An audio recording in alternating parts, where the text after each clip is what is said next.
This is the Christmas Movie Screenwriter Podcast, episode number 22.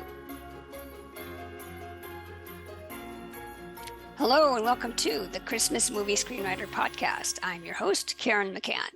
The Christmas Movie Screenwriter is a podcast about writing, producing, and selling Christmas movies. You can find a transcript, show notes, and an action checklist on my website. Just go to www.christmasmoviescreenwriter.com and look for this episode, which is number 22. A quick few words about what I'm working on. I am 3/4 of the way done with my novel, and it's an action thriller that I adapted from a script of mine. It's a whole new world, and I'm learning a lot. I'm also shortlisting ideas for my next Christmas screenplay. So lots of writing ahead. And now here is the interview. Lisa Hepner is a produced screenwriter with 5 movies made in the last few years. Her produced credits include A Christmas Wish in Hudson, Christmas Lovers Anonymous, Sappy Holiday, Love at the Lodge, and The Christmas Checklist. Her movies have aired on Roku, Amazon, Peacock, Tubi, GAC Family, Up TV, and CPC Canada. She has another romance in pre-production and a Christmas movie tentatively due out in Christmas 2025. She's also an author of her debut novel, The Christmas Checklist. Well, Lisa, welcome to the Christmas Movie Screenwriter Podcast. Thank you so much, Karen, for having me. Well, can you share your journey of breaking into the industry as a Christmas movie screenwriter? Yeah, I'd love to. So it's funny, but it's actually been a 20-year journey Oh, okay. before breaking in the industry. So I worked in the medical field for almost 20 years, but I always loved screenwriting and it was a hobby at the time. But I was writing more like comedy and rom-coms, like tentpole, like things that I wanted to see on the big screen. And in 2016, I was watching Hallmark movies with my mom. We were lying in bed over Christmas and we were watching Hallmark movies. And as a screenwriter, this little light bulb went off in my head. And I was like, wow, I've got like probably 40 of these Hallmark Christmas movies recording. There's sure a market for them, right? Yeah, And right. then I think what happened at that moment, I set some goals like, okay, I'm gonna shift from, the blockbuster type comedy Smart, rom-coms to smart. Christmas romance because it's a smaller niche. There's less competition, although competition is increasing now. But this was back in 2016. And as you know, and you've talked about it on your podcast, like 150 to 200 Christmas movies per year are getting Wow, made, wow. whereas maybe one rom-com gets made a year. So if you look at it like that, I think I started looking at it like a business because, right, as Right, writers, we're creative. right. And so our passion is writing, but that something in my head clicked to like, I've got to look at this like a business. And if I'm looking at it like a business, what is the best way to break in? And of course, it's finding a smaller niche, whether that be Christmas romance, whether that be thrillers, like the Lifetime thriller type movies, or even like faith-based movies. Try to find Right, a smaller niche right, where right. you can be like a big fish in a small pond rather than being, the opposite. So that was Uh, kind of how I had my break in. When I kind of shifted to a business focus. But then, what do you do when you shift over and you start writing Christmas romance, but you don't have any contacts in the industry? Because, I've noticed on some of your podcasts that I've listened to, people were either working at a studio or right, they knew a right, producer friend. That right, wasn't me. I was totally, I didn't know right. anybody, right, in the industry. So I know of a group called Roadmap Writers, and Oh, I right, was right. I was familiar with the owner, Joey, and so I did one of their mentorships with a development executive there, and she used to work for Mar Vista, but she wasn't when I was Mm-hmm. working with her. But anyway, we had a month mentorship to where she worked on 2 screenplays with me. And I think what I'll say about that, because I think it's helpful for other screenwriters to hear, is that what was helpful with that mentorship is I proved to her as a development exec that I was easy to work with, that I was open Right. to making Right. changes because she would read my script and say, "Oh, for this market, you need to change this, you need to do this." And I was like, "Okay." And so the next time I saw her, I made those changes. And then she saw that I was easy to work with. And then she really liked one of my scripts, and I think one of the best ways to break in the industry is to get a recommendation from someone. So Yes. she Yeah. took my script and handed it to a producer. And that same producer I worked with on all five of my movies that I've had made. Wow. Wow. Um, so that's how I broke in. And I think a lot of screenwriters can, um, from what I've seen, shoot themselves in the foot at any stage during that thing, because I think what's important to say is that, like, when I had that first movie made, like, I've heard of some screenwriters that have had, like, "Oh, I've got my movie made," but then nothing after that. I think, again, it's about being the easiest writer to work with and being open to feedback and not taking things personal Right. and being Right. fun to work with, right? Because if you can prove that on your first movie, when you break in working with the producer and the production company, because there's a lot of people involved, right? And if you can prove that you're easy to work with and fun to work with, they're going to come back to you. What else do you have? Like, what do you want to work on next? And that's how I had the consecutive movies made, was just really nurturing that one relationship and trying to, again, look at it like a business and be like, you and I know Right. we want to Right. work with people that we like to work with, that are not going to Right. push back on everything, and things like that. And so anyway, that's a long story, but that's how I broke in, and that's how, more than just breaking in, but that's how you stay in and continue to build your career as a screenwriter, is continue to be open to those relationships and open to that feedback.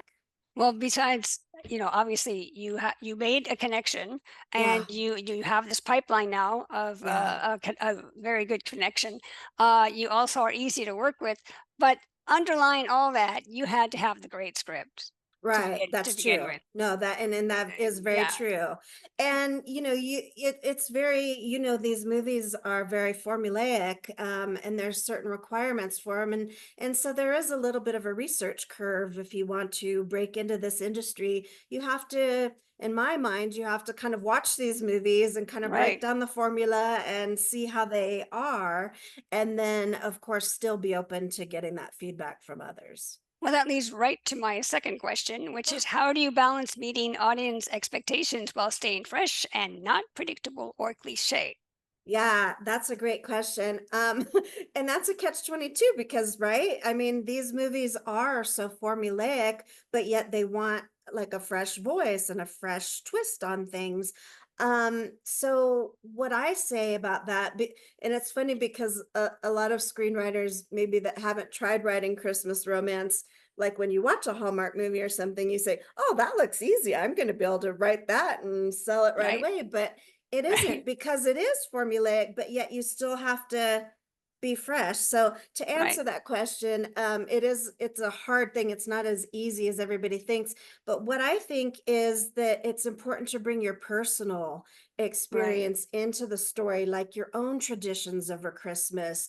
Like, what did you and your family do? Like, for example, like there's always like a Christmas decorating scene in all these movies, right? But like, what makes yours unique? Like, did your family place like sports ornaments on their Christmas tree, or did you have a Nice. different theme every year? Like, how can you bring your personal experiences into your story that will make it unique? And I actually had an example to share with you. My movie Christmas Lovers Anonymous, I was actually hired to write that movie Oh, wow. because I had worked on my first movie with the producers and they liked it, and they said, "Hey, I have an idea. Can we hire you to write this?" And I actually had a phone call with the producer and the director, and I said, "Tell me about some of your Christmas traditions in your Oh, family." very smart. And yeah, the director told me about this wonderful tradition that they had. She called it the 12 gifts of Christmas. She said that her and her daughter would like do this thing where the 12 days before Christmas, they would exchange like little gifts leading up to Christmas, like fuzzy socks or lip Mhm, gloss or, not mm, expensive mhm. things. And I was like, that's great. That's very unique. And so I incorporated that into the movie and had the main character do the 12 gifts of Christmas with her sister. So again, it's about bringing your personal story, or if you're, on a writing assignment Mm, or something for right. someone else, history about their personal story and their personal traditions into the stories, because that's what makes it unique and that's what makes it resonate with people. Well, exactly. And now Yeah. after you finish the script and it's Yeah. ready to go out, let's assume that, Yeah. you don't have this pipeline or this connection with the producer that you work with again and again. If Yeah. it's when it's ready to go out, what would be in a different situation your next step? How do you move it towards getting into production? Yeah, and so there's a lot of different ways you can do that. But first, because that's kind of a two-part question, is like once you finish your script, and then once you're ready to take it out. Now, to me, I feel like there's a gap between once you finish your script and once you take it out, because a lot of writers, and I've even been guilty of this myself, we finish our script and we're like, oh, I love it, like it's ready to go out, and it's not, Right, right? right, So I think right. I think we have to have some realism there. Like, okay, once we finish our script, we really need to vet it, rewrite Right. it, polish it, have coverage on it, however that looks for you, get feedback from friends, a screenwriting critique group, however that looks. But you want it to be the best that it can be, because I've had people approach me say, I have this ready to market script that, I'm ready to send out. And I read it and I say, it's not ready, lovingly, Yeah, but it's not ready. It needs changes. It needs rewrites. So again, you want to have, like you said, that the best script possible. But then there's ways to go about it. I think networking is very mm, important, because I know other guests have said that relationships in this industry, it's all right, about relationships. right, And so you could choose the networking route, like going to conferences, like writers' conferences. There's Women in Film that usually has like local chapters in different states that you could get a part of. Um, you can look through IMDb Pro, get the Pro membership, and if there's movies that you like, you can look up that movie and find out the producer. Sometimes they'll have their email contact on there, and then you send them your log line and just a short synopsis. If they're interested, they may want to read mm, it. Again, that's where you want to make sure you have the best script you can, because right, sometimes you only get one chance in this industry. But and then there's also the platforms like the Roadmap Writers, Stage 32, Ink Tip, Virtual Pitch Fest. I'm probably forgetting some, but there's a lot of different companies out there that where you can pitch to professionals that are in the industry if you don't know of those contacts. But really, it's just about relationships and trying to find champions of your script right. and you. And there's a lot of avenues to do that now, especially. You sort of answered my next question. I'll repeat Yeah. the references you mentioned and see if there's any more you want to add. How would you suggest screenwriters expand their network of producers, networking film markets, which ones, competitions, or utilizing online platforms? And you Yeah. mentioned Women in Film, IMDb Pro, Roadmap, Virtual Pitch Fest, and Inktip. You said conferences. Do you mean like film markets, or what do you mean? Yeah, so I've never been to a film market. Like, I know AFM is popular and a lot of the film markets are. I was meaning, like, for a while I lived in Oregon and they had the Willamette Writers Conference, Oh, and they had a lot of they had a screenwriting track to it, and they had a lot of producers and agents and managers come through those conferences where you could pitch and mm, meet with them for a drink or whatever. Same with Austin Film Festival. okay. I've been there, and that's a great place to to, first of all, educate yourself, and there's a lot of classes. But it's also a place to form relationships with people that sometimes are even up and coming. Like maybe someone's new into producing or new into directing, and you meet them and you form a relationship, and then they're going to decide to direct your next movie. You never Mm, know. So yeah, so conferences, writing conferences are great places to meet people. Um, but yeah, again, a lot of those services too. But I have heard of people that have had success just going through. And if you have a great script and if you have a great concept that you can summarize in a log line, if you oftentimes just submit your log line to a producer or production company, and if it's intriguing and interesting and something they're looking for, they'll say, sure, send it to me. And then you can send them the script that way. So, I always, even though I have an agent now, and by the way, when I made my 5 movies, I did not have representation. I oh, did it wow. all on my own. I only got an agent recently, so sometimes it's a myth that you need an agent or a manager to help you break in. So that wasn't true for me. I did it on my own, and again, I think it's just all about those relationships. I try to do, even though I have an agent.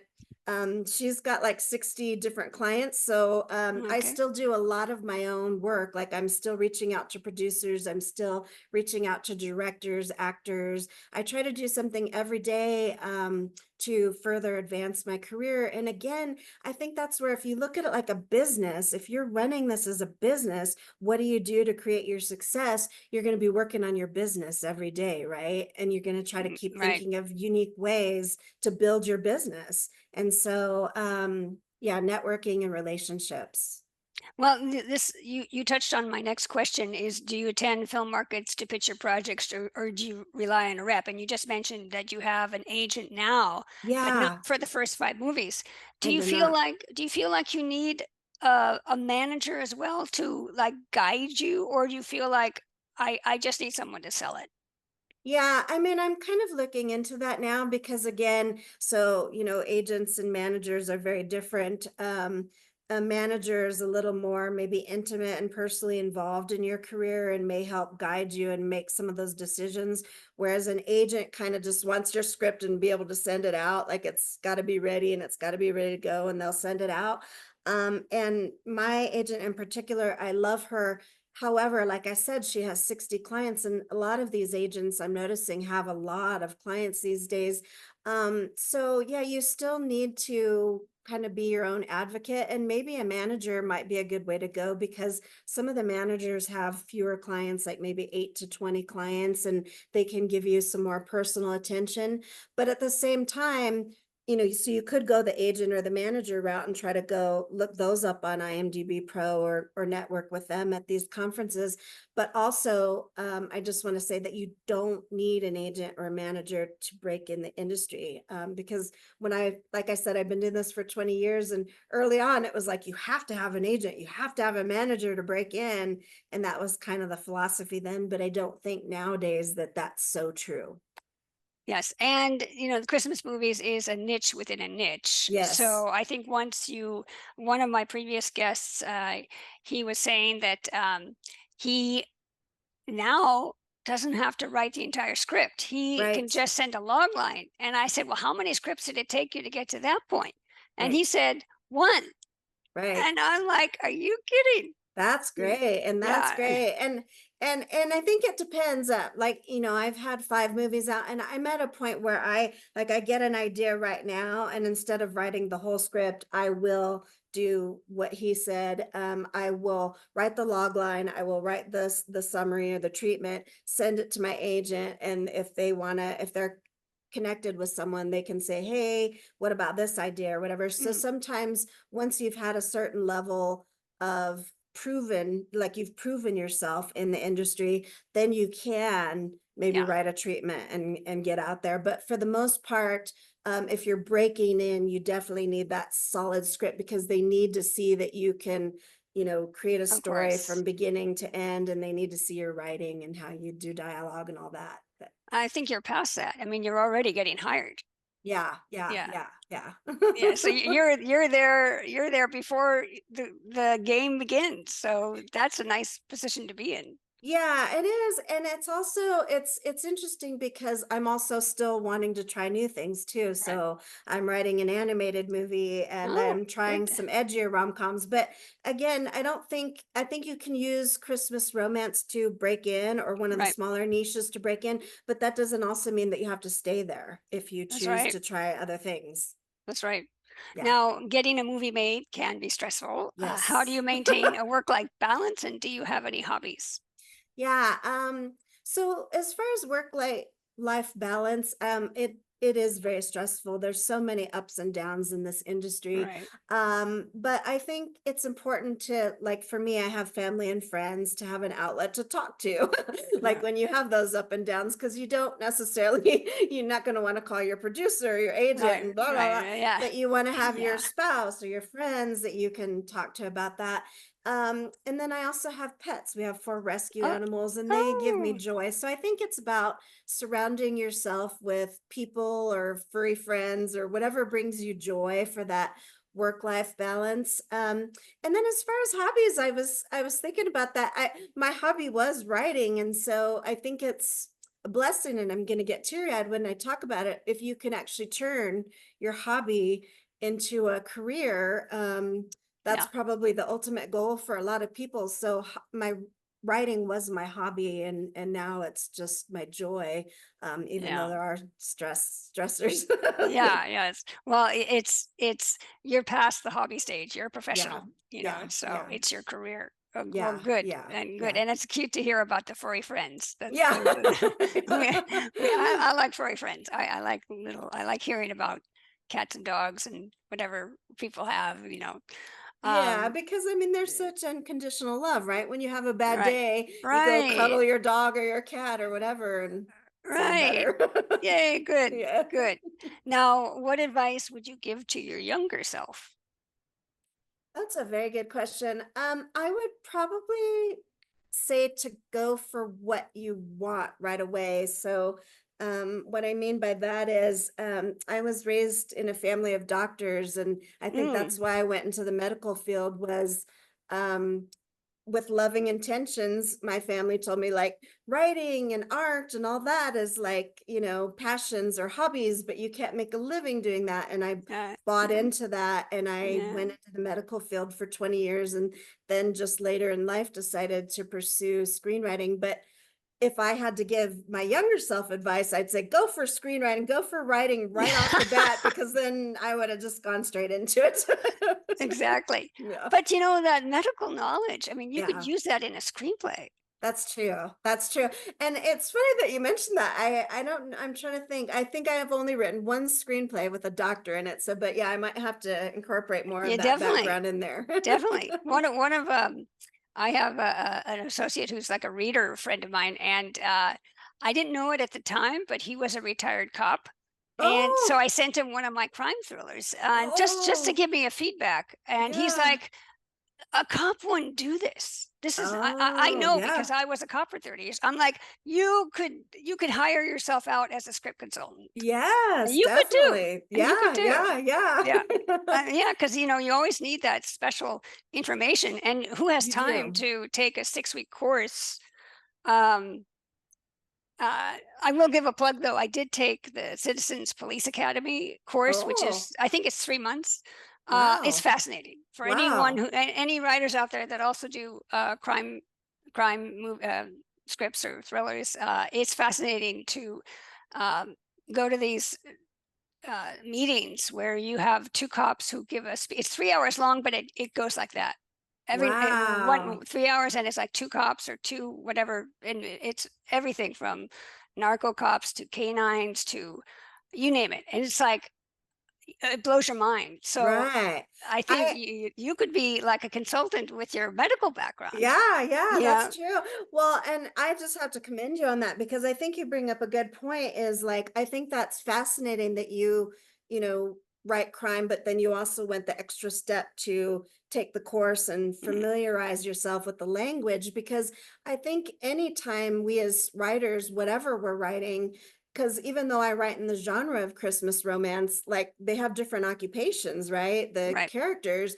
And I think it's important to really research that right, occupation right. that your character is in and kind of live in that world. And if you don't, like you said, interview someone, take a class, Mm, just really mm, get familiar with that language and that jargon and all right. their things that they go through. So I commend you for doing that. Oh, thank you. Thank you, Yeah. Lisa.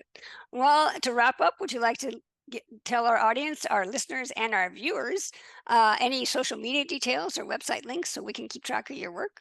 Sure. And my website is Lisa Hepner, Lisa, HEPNER.com.